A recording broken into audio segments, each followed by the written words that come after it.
சிவனையும் முருகனையும் நம்பணும். இது முருகனுடைய யுகம். இந்த யுகம் நீங்க முருகனை சாதாரணமாக இடப்பட முடியாது.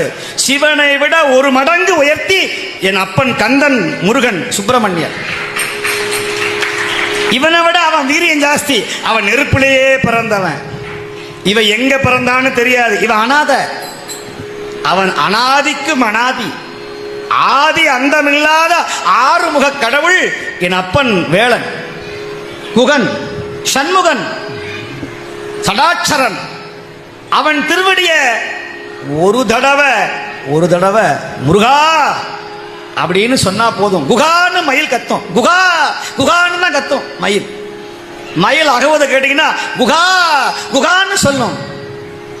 சுப்பிரமணியா, கந்தா, கடம்பா, கந்தனையே சொந்தமென எண்ணிவிட்டால் சந்ததமும் முந்தனருள் கூடி வருமே. நீ யார சொந்தம் நினைக்கணுமா? கந்தன் என் சொந்தம் நினைக்கணும். கந்தப்பன் என் சொந்தப்பன்.